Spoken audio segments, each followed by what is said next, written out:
Welcome to MumAbroad's interview of the week. I'm joined today by Elizabeth Heath, a US-born writer and editor who moved to Italy in 2009. She lives in a rural village in Umbria with her Italian husband and 8-year-old daughter. Hi, Elizabeth. Hi, thanks for having me. Thank you for joining me today. Elizabeth, can you tell us a little bit about your relocation experience back in 2009? Well, I had been coming to Italy in the summer times to work on archeological digs, and that's how I met my my long distance boyfriend, who became my Italian husband. So when I relocated, I had the path was pretty well laid out for me. I already had a place to live. I had someone to live with. I had, it was, I think, a lot smoother for me than it is for a lot of expats who start from zero. So I sold my house, got rid of most of my belongings in the US, and it was me and my dog and a pallet full of my home items, and we arrived. And then within 90 days of arriving in Italy, because I was here on a tourist visa, Paolo and I had planned to marry anyway. We had a wedding scheduled, but we married in our comune within that first 90 days in order for mine to convert to a residency from a tourist visa. So that also was a lot easier way of immigrating than it is for a lot of people, I realize. How much Italian did you speak when you first came here? Ooh, not very much. Paolo and I had communicated via Skype for about an hour a day, every day for a year. And I had visited a few times. He came to see me in the US, but I had never taken and have never taken any formal Italian lessons, and don't have a big affinity for languages either. Some people they just pick up on languages like that, and I'm not one of those people. So it was a really big learning curve when I got here. It was one thing to speak for an hour a day with Paolo, who understood what I was trying to say more easily, because he knew me, with a little dictionary in hand, than it was to have to tackle, getting documents or, calling the cable guy to tell him that the cable was out or something. These things were very, very challenging. And keeping up with conversations was extremely challenging. So would that be one of your recommendations for people thinking of relocating, to learn some Italian before they move? I think so. I mean, I had enough that I could at least do rudimentary communications. I could not be rude. I knew how to greet and say, have some very basic conversations. But I guess looking back, I wish that I had done more, wish that I had learned more. It certainly would have made things a lot easier. I mean, although I'm not, 3 years of college Italian, I'm not sure still prepares you to be here and be on the ground and be dealing with dialects and slang and everything else, and just the rapid fire pace with which Italians speak also. Sure, but it definitely helps you integrate into society quicker if you learn the local language. Yes, absolutely. Absolutely. And I think that one of my flags that I always wave to other expats is, if you, for instance, move here as a couple and you spend all of your time speaking English to one another, you're just never going to learn Italian. You really have to force yourself to participate in Italian with Italians. It's very easy to, and in every town, the English speakers find one another the way, I can't think of a good analogy, moths to a flame or something. And that too is kind of a trap to fall into, because then you have your little groups and you speak English with each other, and you're kind of closed off from being part of the community because your language skills don't develop. So I was forced to, because I married someone who spoke very little English, and I married into a family of non-English speakers.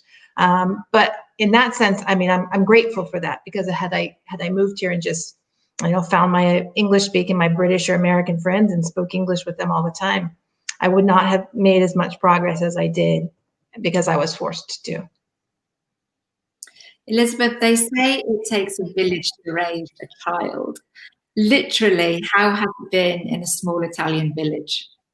Yeah, I have had a village help me raise my child. I really, when I compare this to what, the culture in the US is in terms of family members pitching in and things like there were things that I would never have dreamed of asking a cousin or even a sibling or anything in the US, where it's just sort of the given here that your mother-in-law or your mother, my parents aren't here, but your mother-in-law is going to help with the baby, and she's going to come over and clean your house because you're taking care of the baby or working. So I had so much help. I had so much help. Like I said, with somebody preparing a meal for me or making sure that we had a couple of lasagnas in the freezer at all times, almost seriously, at all times. Or somebody coming over to help fold laundry, or just take care of Naomi when she was a baby for a while. And my mother-in-law still comes over, and if we invite her over to lunch, she insists on folding laundry. And fortunately for her, there's almost always laundry to fold in my house. How have you found the local education up until this point?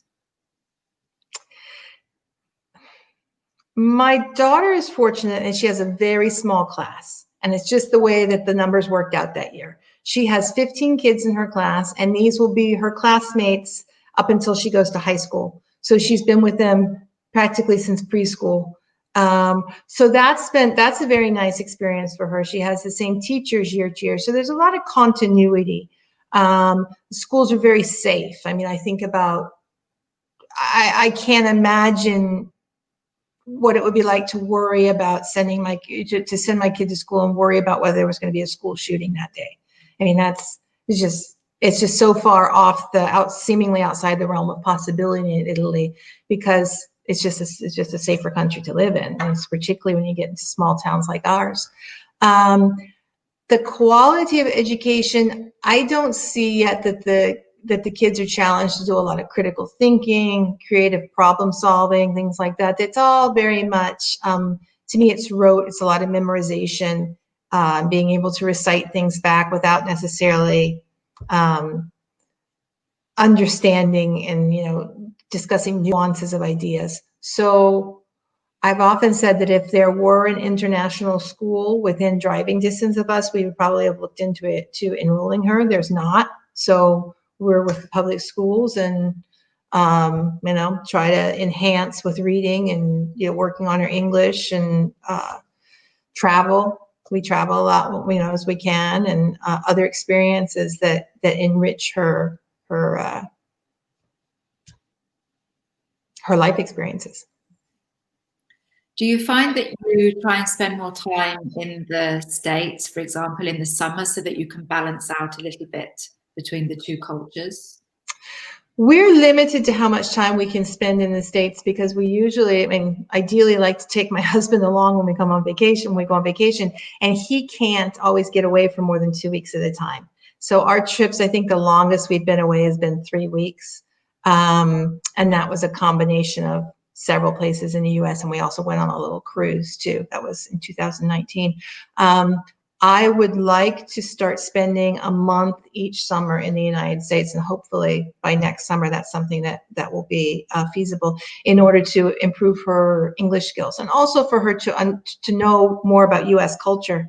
My sister lives just outside Washington, D.C., so that's a great city to take kids and have them learn about the United States.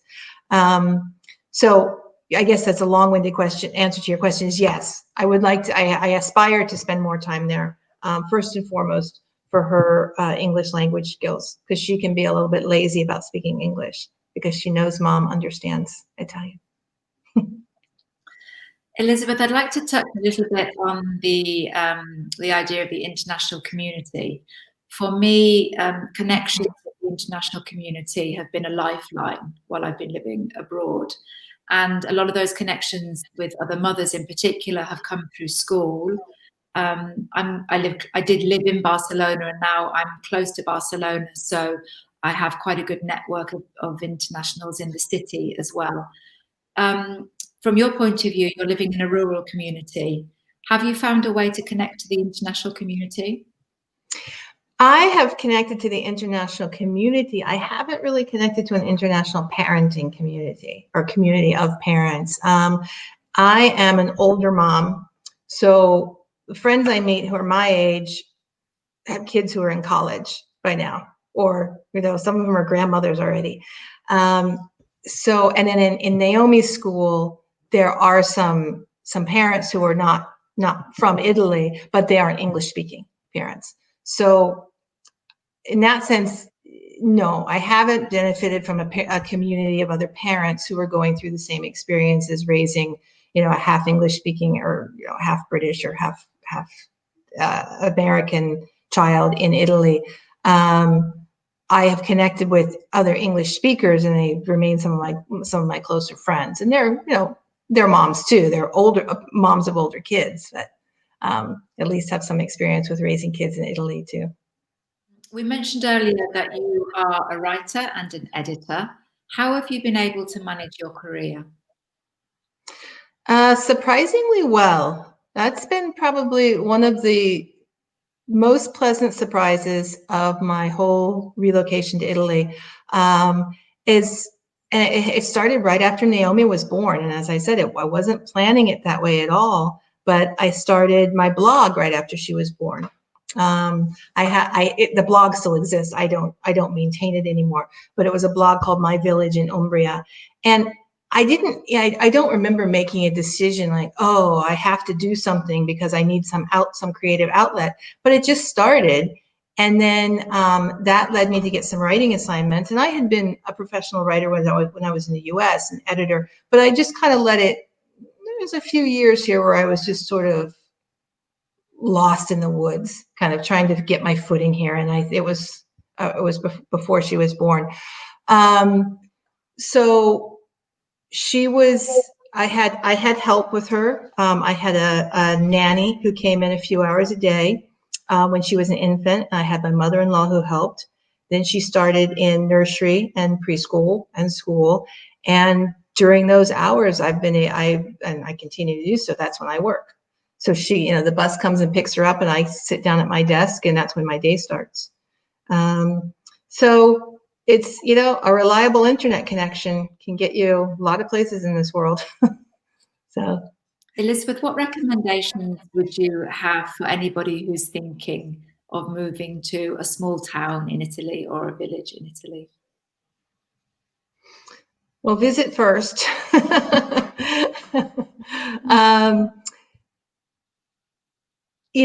If you could arrange to rent somewhere, perhaps for a few months before coming in and buying a house, or, getting to know, taking time to get to know where you're moving to. Now, I say that, and I didn't do that because I moved to where my husband was. So if he had been on the surface of the moon, I probably would have, figured out a way to move there too. Enamored as I was, as we are. I think you just have to fit, particularly in a small town, in a rural area. You just have to figure on going in with both feet and being part of the community, not forcing yourself on the community, because forcefulness doesn't necessarily work here. There's a different culture. People have a different way of approaching things, and you can't elbow your way into the good graces of a community. It's a nuanced thing. It takes lots of time. Learning the language, I talked about that before. Learning the language is absolutely essential. And I know for me, a good dose of humility made a big difference, because, I wouldn't, I've been accused of being a know-it-all before. I've probably called myself the same thing. And wow, you really realize how much you don't know when you move to a completely different culture and country, and recognizing that and stepping back and saying, okay, maybe I'm not familiar with the way things work here, so I'm going to keep my mouth shut and observe and listen, and then, see where I fit into it, where I can make a contribution, where the idea that, you can go in and change a community or improve this or improve that. And I see a lot of that. It happens a lot with, we're going to fix Italy's backward ways, something. Well, no, that's not going to happen. And it will not be well received. If any of our audience would like to get in contact with you, Elizabeth, we have at the bottom of the screen your email address and your Instagram account. Thank you very much for joining me today. It's been really interesting to hear a little bit about your life in Umbria. Oh, thanks for giving me a chance to talk about it.